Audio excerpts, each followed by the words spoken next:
Today I'm going to do a little video on construction samples. When I get on a big job site and I bid a job, I make a sample because I want all the powers to be, whether they're architects, engineers, inspectors, owners, I want them to know exactly how I'm going to do the job. And what inspired me to do this was I was down in Florida, I said New Jersey, and I was staying at a place where they're building a brand new hotel. And the first thing I noticed when I went over is they had a construction sample, exactly the way that hotel is going to be built, so everybody knows exactly what's going on. I think it's a real important video. I'm going to tell you some stories as I go of circumstances that I got in, things to protect yourself.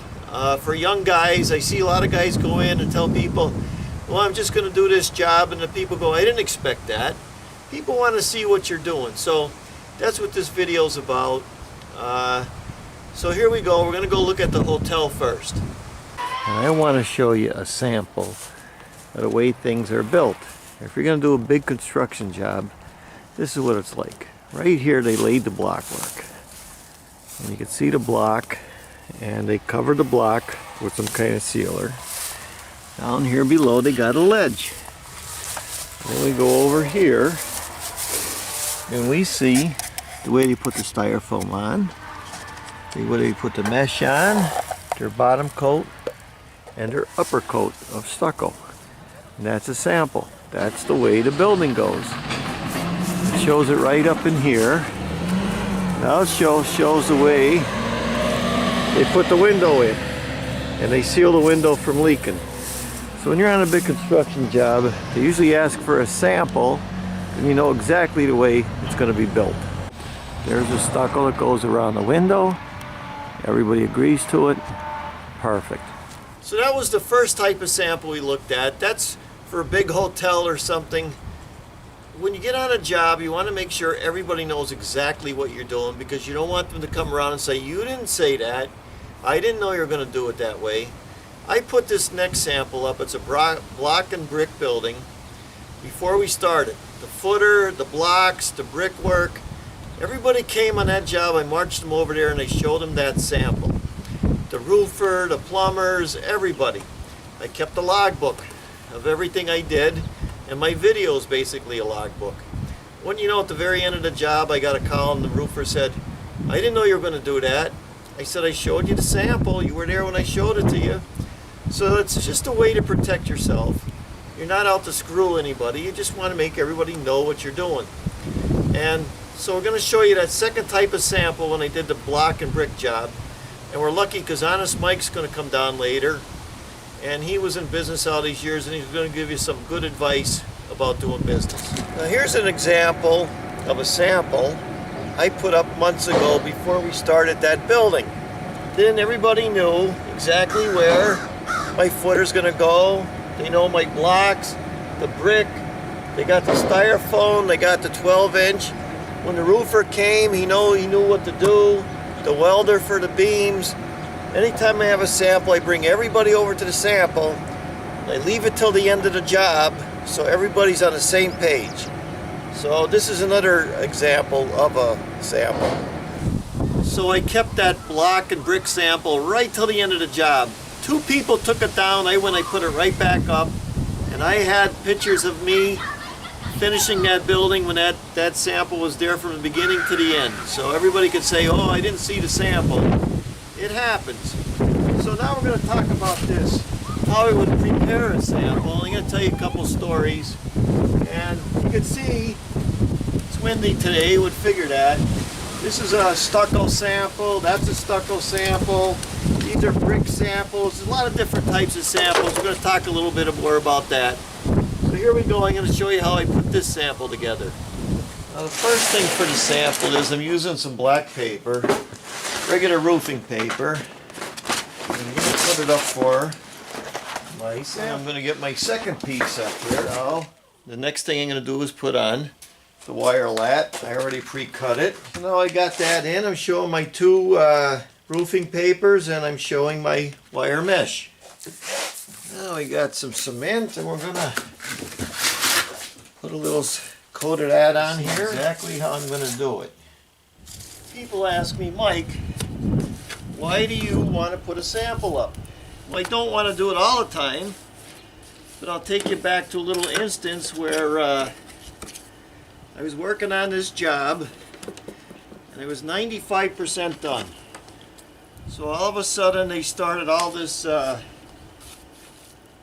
know, code officials and inspectors and everything. There was nothing around like this, and this guy shows up, and I just happened to be working where the plans were. This guy showed up, and he was looking at the plans, and he walked over to me and said, I want you to do this, I want you to do that, and I want you to do the other thing. So the first thing I did was, I threw up my hands, I says, wait a minute. When I went to law school, the only guy who interprets the plans is the guy who signs them. If you want to interpret them your way, you put your name, your license number, and write on the plans what you want me to do.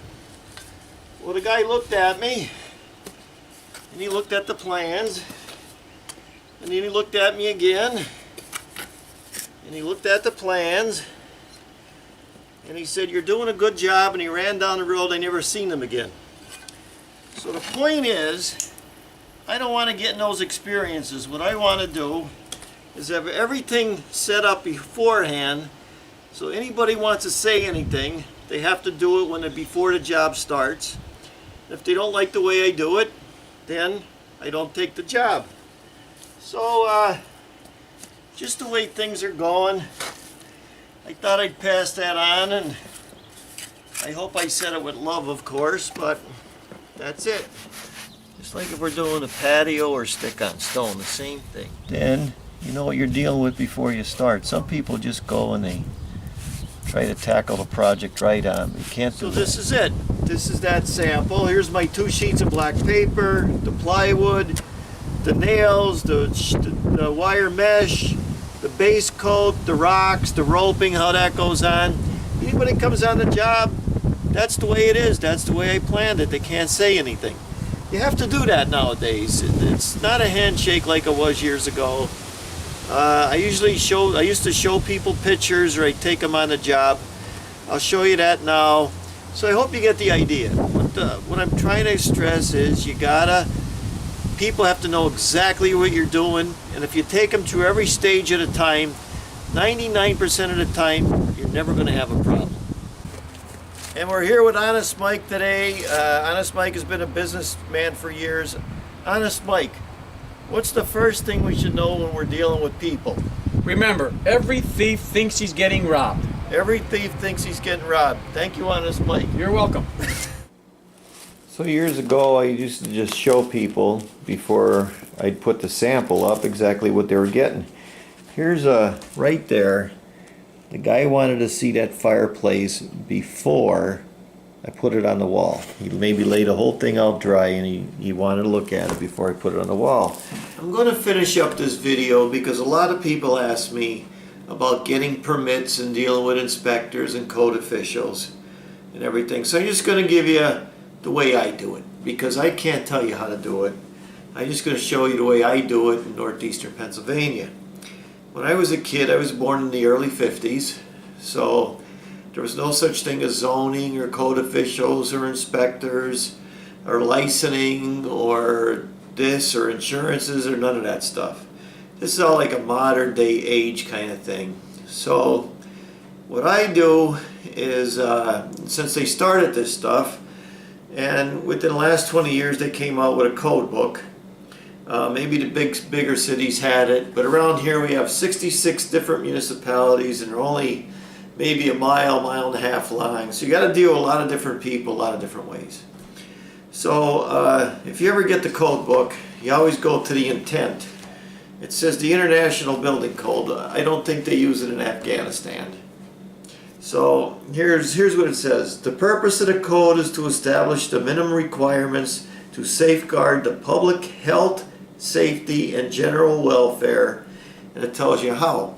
So those 3 words, health, safety, and welfare, is what they base a lot of legal things on. If you go to a court, you say, I was scared for my health, my safety, and my welfare, that's a big deal. I'll give you an example. Last year, and I'll say this is hearsay, but I was working for a guy was putting sidewalks in, and someone tripped over the sidewalks before he put them in. So he went to the city hall and he said, listen, I need a permit to put new sidewalks in. And they said, well, we can't give you the permit for another month now because the inspector is on vacation or whatever the reason was. And he says, okay, you people take the liability. I'll send you a letter in the mail tomorrow. Oh no, don't worry about it. Just go fix the sidewalks. We'll worry about the permit later. You see, what happens is when I have to do this kind of thing, I do not go down to the inspector and get a permit. I have the people in the house do it. And then when I tell them, listen, call up the mayor and call up the councilman, because this is a political thing anymore.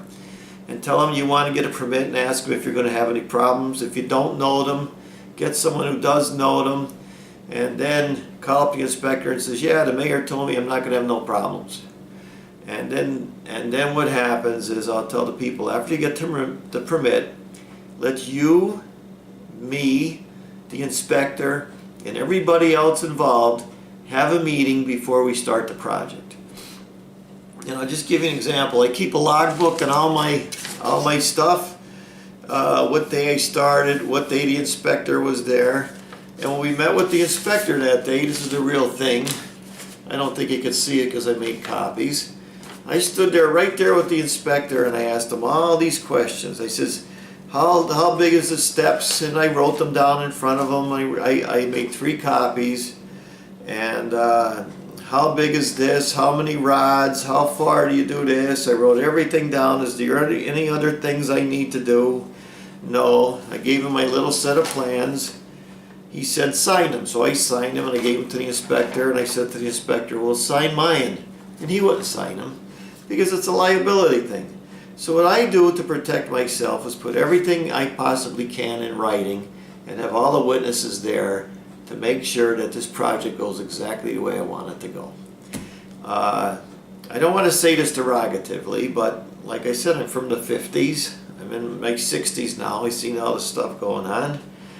And I'm going to turn you on to a little thing that I study and I have hanging on my wall to make sure that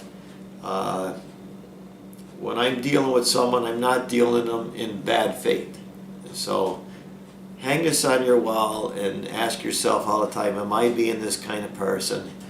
And make sure everything's in writing, and that's the way business is done anymore. So I hope the video helped. Thanks for watching. One of these days I want to do a big video on legal things, if I can get around to it, and explain more of what really goes on in this world of the new world of Masonry.